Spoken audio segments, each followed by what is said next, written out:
밤이었습니다.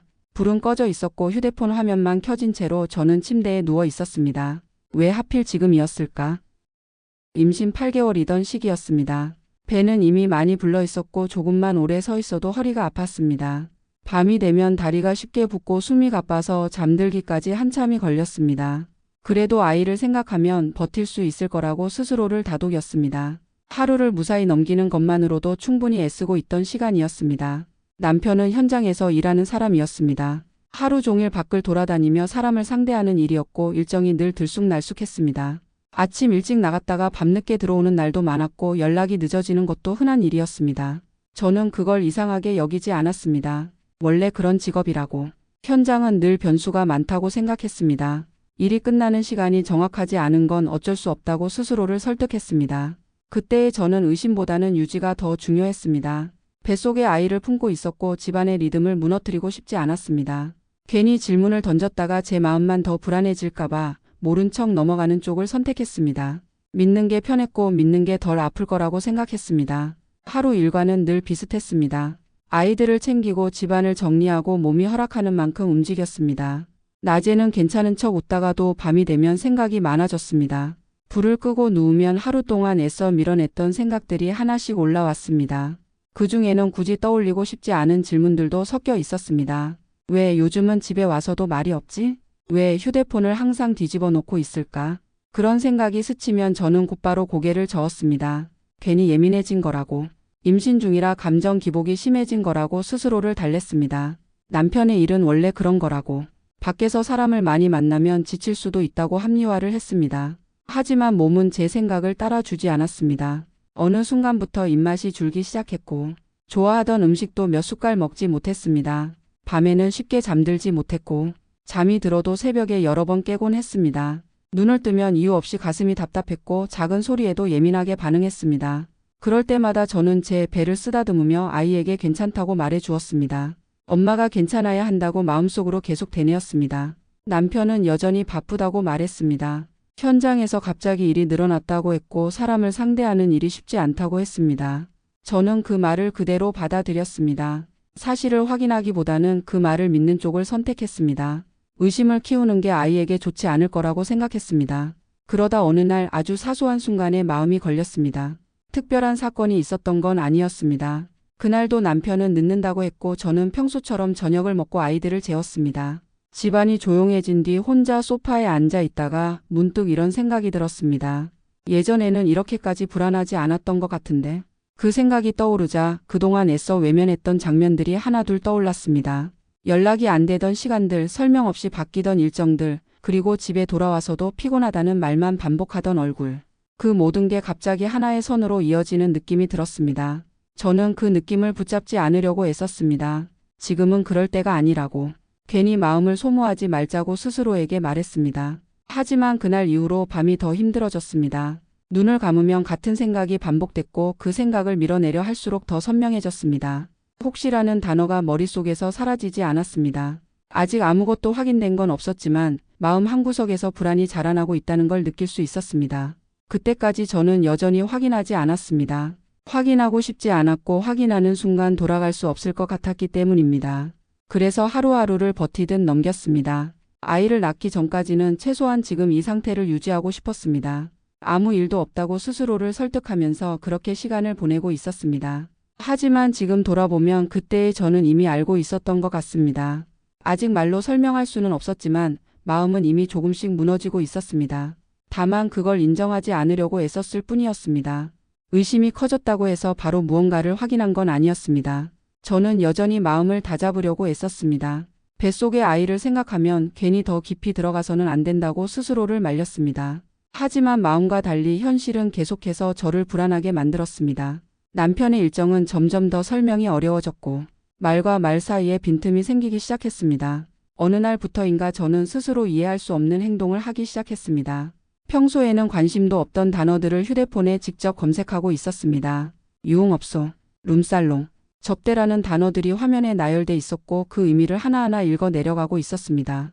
왜 내가 이런 걸 찾아보고 있는지 스스로에게 묻다가도 멈출 수가 없었습니다. 알고 싶지 않았지만 알지 못하면 더 불안해질 것 같았습니다. 검색을 하다 보니 머릿속이 더 복잡해졌습니다. 어떤 곳인지, 사람들이 왜 그곳에 가는지, 그 안에서는 어떤 일이 벌어지는지, 글과 후기들이 눈에 들어왔습니다. 그걸 읽는 내내 속이 메스꺼웠고 화면을 끄고 나서도 그 단어들이 머릿속에서 사라지지 않았습니다. 그날 밤 저는 거의 잠을 이루지 못했습니다. 눈을 감으면 남편이 있었을지도 모를 장소가 자꾸 떠올랐고 그 상상이 현실처럼 느껴졌습니다. 그 다음 날 저는 더 이상 참을 수 없다는 생각이 들었습니다. 이 상태로는 아이를 낳을 때까지 버티지 못할 것 같았습니다. 그래서 조심스럽게, 아주 조심스럽게 남편에게 다시 물었습니다. 이번에는 돌려 말하지 않았습니다. 어디에 있었는지, 어떤 자리였는지 정확하게 말해달라고 했습니다. 남편은 처음에는 말을 아꼈습니다. 잠시 침묵이 흘렀고 그 침묵이 모든 걸 말해주는 것 같았습니다. 말해야 해. 그 한마디를 겨우 꺼냈습니다. 남편은 한참을 망설이다가 결국 그날 유흥업소에 있었다는 사실을 인정했습니다. 거래처 사람들과 함께였고 술자리가 길어졌다고 했습니다. 별일은 없었다고, 그냥 술만 마셨다고 말했습니다. 그 말을 듣는 순간 저는 이상하게도 화보다 허탈함이 먼저 밀려왔습니다. 머릿속에서 퍼즐이 맞춰지는 느낌이 들었기 때문입니다. 그동안의 늦은 기가, 설명되지 않던 일정, 그리고 제가 검색해보던 단어들이 한 줄로 이어졌습니다. 그때 저는 더 이상 질문하지 않았습니다. 어떤 일이 있었는지, 얼마나 있었는지, 누구와 있었는지 묻지 않았습니다. 묻지 않아도 이미 충분히 아프다고 느꼈기 때문입니다. 그곳에 있었다는 사실 하나만으로도 제 마음은 이미 크게 무너져 있었습니다. 의심이 확인으로 바뀌는 순간이었습니다. 이건 실화 사연입니다. 누군가의 이야기가 아니라 지금 이 시간을 살아가고 있는 제 이야기입니다. 그날 이후 제 일상은 완전히 달라졌습니다. 밥을 먹으려고 하면 속이 울렁거렸고 음식을 입에 넣는 것 자체가 힘들어졌습니다. 밤에는 잠자리에 누워도 쉽게 잠들지 못했고 잠이 들더라도 짧은 꿈을 여러 번 꾸며 깼습니다. 꿈속에서도 같은 장소가 반복해서 나왔고 그곳에 남편이 있었다는 생각이 저를 계속 괴롭혔습니다. 임신한 몸으로 그 감정을 견디는 건 생각보다 훨씬 힘들었습니다. 아이가 뱃속에서 움직일 때마다 이 감정을 안고 있어도 되는 건지 스스로에게 묻게 됐습니다. 아이에게 미안해졌고 그 미안함 때문에 더 마음이 무너졌습니다. 하지만 그렇다고 감정을 내려놓을 수는 없었습니다. 내려놓기에는 이미 너무 많은 생각을 해버렸기 때문입니다. 저는 점점 말이 없어졌습니다. 꼭 필요한 말 외에는 남편과 대화를 하지 않았고 감정을 드러내지도 않았습니다. 화를 내기에는 너무 지쳐 있었고 따지기에는 이미 마음이 많이 닳아 있었습니다. 대신 하루하루를 버티듯 살아냈습니다. 아이들을 챙기고 집안을 유지하고 겉으로는 아무 일 없는 사람처럼 행동했습니다. 하지만 혼자 있는 시간에는 계속 흔들렸습니다. 유흥업소라는 단어를 다시 검색해 보기도 했고 그러다 스스로를 자책하며 휴대폰을 내려놓기도 했습니다. 왜 내가 이런 걸 찾아봐야 하는지, 왜 내가 이런 생각을 하며 살아야 하는지 답을 찾을 수 없었습니다. 다만 분명했던 건 예전으로 돌아갈 수는 없다는 사실이었습니다. 그렇게 저는 확인 이후의 시간을 지나고 있었습니다. 아직 결말은 나지 않았고 앞으로 어떤 선택을 하게 될지도 알 수 없었습니다. 다만 이 상태로 출산을 맞이해야 한다는 사실이 점점 더 큰 두려움으로 다가오고 있었습니다. 그 사실을 알고 난 뒤에도 시간은 멈추지 않았습니다. 아침은 왔고 아이들은 평소처럼 일어났고 저는 아무 일도 없었던 사람처럼 하루를 시작해야 했습니다. 몸은 점점 더 무거워지고 있었고 뱃속의 아이는 하루가 다르게 존재감을 드러내고 있었습니다. 아이가 움직일 때마다 현실로 돌아오는 느낌이 들었습니다. 어떤 선택을 하든 이 아이는 곧 세상으로 나와야 한다는 사실이 분명했기 때문입니다.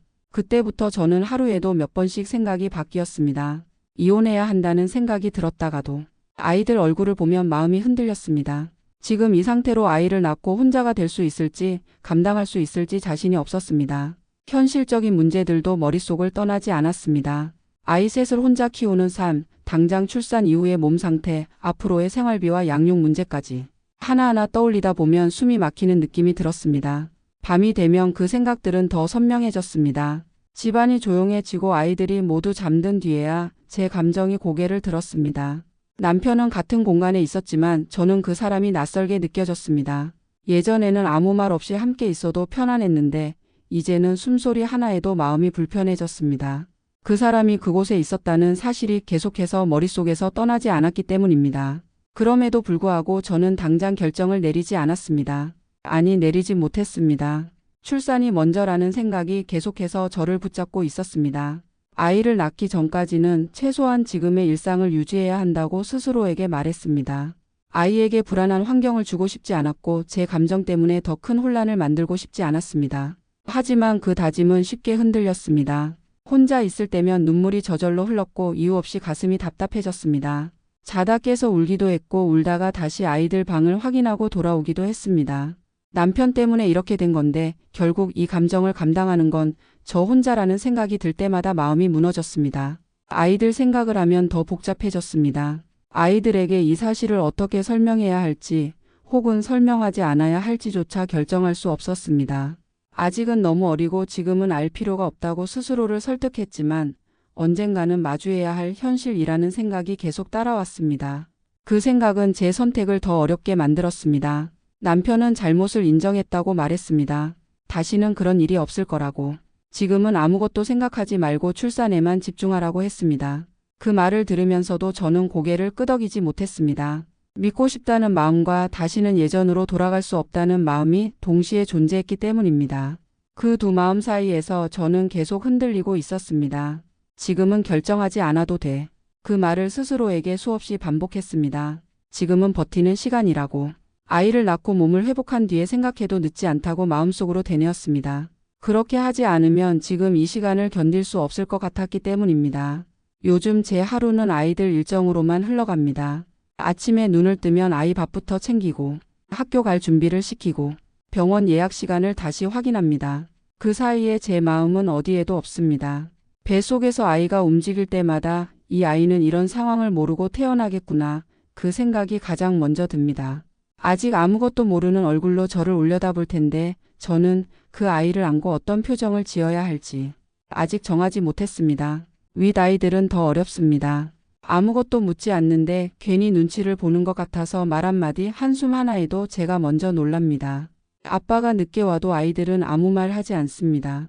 그 침묵이 저를 더 힘들게 합니다. 그래서 저는 지금 아무 결정도 하지 않습니다. 아이들 앞에서 무너지지 않기 위해서입니다. 이 관계가 어떻게 될지보다 아이들이 어떤 기억을 갖게 될지가 더 무섭기 때문입니다. 오늘도 저는 아이들 방 불을 끄고 나서야 혼자 울었습니다. 아이들이 잠든 얼굴을 보고 나면 그제야 숨을 쉴 수 있습니다. 아직은 끝내지 않았고 아직은 말하지 않았습니다. 다만 분명한 건 이 아이들이 아무 잘못도 없다는 사실만은 하루도 잊지 않으려고 애쓰고 있다는 겁니다. 이 채널에서는 말하지 못했던 이야기들을 전합니다. 구독해 두시면 다음 이야기도 이어서 들려드릴게요.